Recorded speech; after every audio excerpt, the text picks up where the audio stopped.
Buenas tardes, mi nombre es Carlos Eduardo Castellanos, venimos de aquí de la Facultad de Contabilidad y Administración de Colima a hacerle una entrevista. ¿Podemos hacerle una entrevista? Sí, claro, sí. ¿Cómo se llama usted? Omar Alejandro Vergara Mendoza. ¿Cuál es su función aquí? Soy representante del Partido Revolucionario Institucional ante el Consejo Local de IFE, aquí en el Estado. Bueno, nuestras preguntas son sobre los fines del Estado, y de ahí se desglosan el Poder Ejecutivo, Legislativo y Judicial. La primera pregunta dice que ¿en qué consiste la determinación de los fines del Estado? La determinación de los fines del Estado, antes que nada debemos de partir de que nuestro país es un Estado de Derecho. Partiendo de esa premisa, entendemos que primeramente un Estado de Derecho es un Estado primero que está regido por leyes, pero al mismo tiempo que tiene instituciones encargadas de hacer cumplir esas leyes. Si partimos de eso, entonces podemos entender que nuestro Estado, o el Estado en general, está compuesto por tres elementos, que es territorio, población y gobierno. Los fines, por consiguiente, deben entenderse como el bienestar de estos tres elementos, repito, territorio, población y gobierno, y su conclusión, convivencia entre ellos. Bueno, y también nuestra pregunta sería que si existe algún poder que se involucre con la supervisión y cumplimiento de los fines del Estado. De alguna manera podemos decir que el poder legislativo, ejecutivo y judicial, dentro de su esfera o ámbito de competencia, supervisan las tareas del propio Estado. Si nos vamos particularmente a tareas de fiscalización, pues tenemos que hablar del poder legislativo. Sin embargo, si hablamos por ejemplo del poder judicial, nos damos cuenta que es a través del Consejo de la Judicatura Federal, el instituto o el organismo encargado de administrar precisamente el poder judicial en lo particular, esto es, crear nuevos edificios, nombrar nuevos jueces y demás. Eso es en cuanto al poder judicial. Si hablamos del poder ejecutivo, como su nombre lo dice, es encargado de ejecutar las leyes. Por lo tanto, tenemos que remitirnos a la Constitución y ver las características, las facultades pues, que tiene en este caso el presidente de la República, si ya es en el ámbito estatal, el gobernador.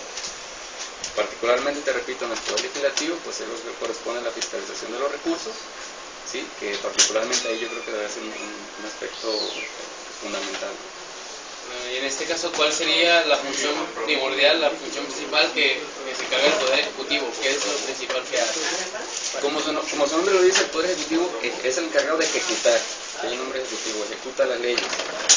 Si nosotros nos vamos y leemos un poquito a la Constitución, el artículo 80 al 94 de nuestra Constitución, que es el que nos habla del Poder Ejecutivo, nos podemos dar cuenta que el presidente de la República tiene facultades muy específicas que se desprenden de la propia Constitución. En el caso de los estados, pues cada uno de los estados o las entidades federativas contamos pues con una constitución política estatal. Entonces, en el caso de los gobernadores tendremos que atender ahí, sí, para determinar específicamente qué tareas le corresponden en lo particular.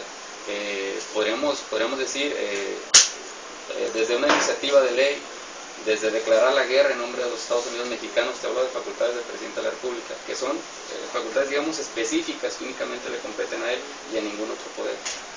Nombrar y remover secretarios de Estado, etcétera, etcétera. ¿Y cuál sería la función principal del Poder Legislativo?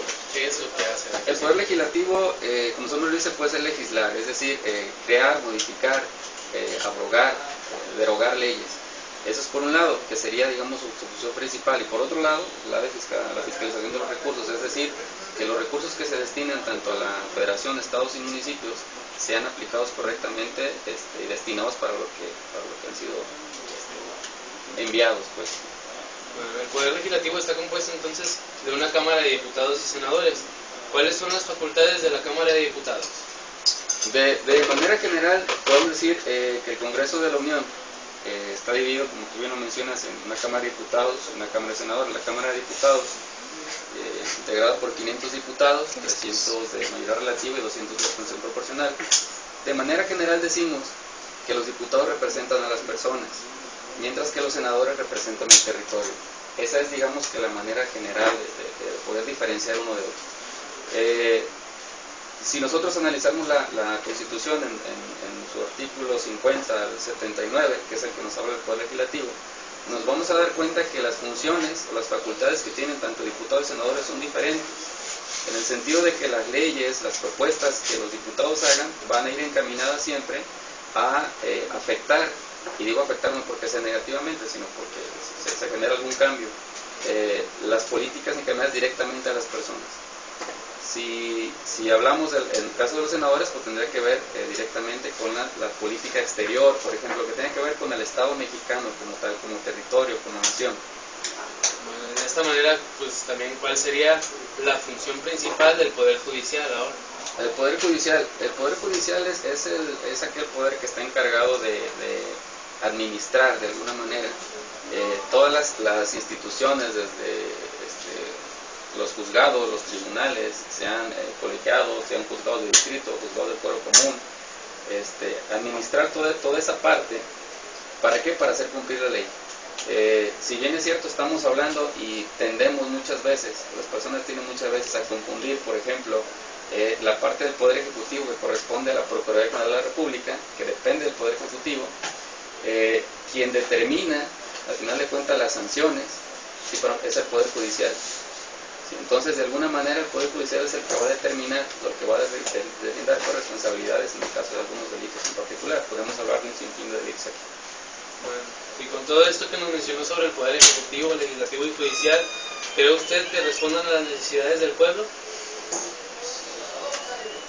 Yo creo que eso tendría que verse en razón de una evaluación que se tenía que hacer. Definitivamente que tenemos informes de gobierno, tenemos informes y demás, no únicamente en cuanto al Poder Ejecutivo, también el Poder Judicial, también se hacen este tipo de evaluaciones. Yo creo que eso, la mejor respuesta la tiene que dar la sociedad en su conjunto. La opinión pública que se manifiesta en determinada situación, yo creo que esa va a ser la mejor respuesta. Sabemos que la suma de las opiniones privadas nos da al fin de cuentas la opinión pública. Sí, entonces parámetros de medición como no existe el INEGI, no existe a lo mejor el IPAI y otras tantas instituciones que se encargan de evaluar el grado de confianza, el grado de certeza, el grado de trabajo que se hace en estos niveles, pues yo creo que eso va a determinar si se manos. ¿Y qué opinión tiene usted de las funciones que desempeñan los diputados y senadores?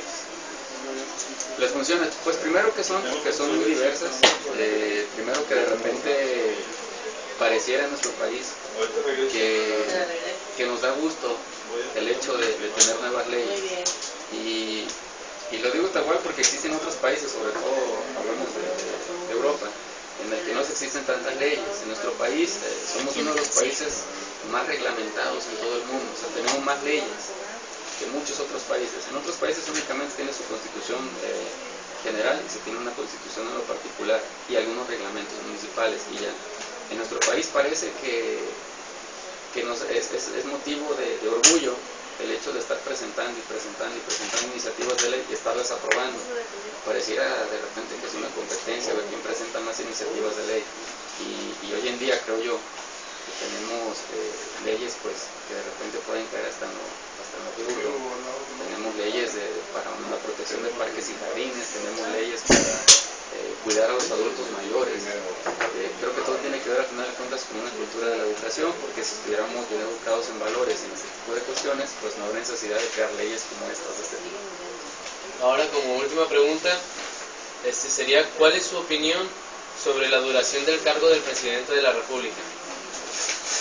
Bueno, si nos remontamos un poquito a la historia, sabemos que el periodo presidencial cambia precisamente de 1904 a 1910 en Porfirio Díaz. Anteriormente los periodos eran de 4 años. Yo creo que sería muy sano que de alguna u otra manera los periodos presidenciales hubiera alguna propuesta para aplicar que fueran de 4 años con una posibilidad de una reelección, una sola ocasión. ¿Por qué? Porque de alguna manera es una forma de premiar a la persona que está frente del Ejecutivo y que de alguna manera hizo bien su trabajo. Creo que 6 años son demasiados, pero por otro lado creo que 4 años son muy pocos para únicamente determinar ¿sí? El avance o la calificación que se le puede dar pues al final de cuentas a un proceso. Pues eso sería todo por nuestra parte. Nosotros somos alumnos de la Facultad de Contabilidad y Administración. Muchas gracias por la entrevista.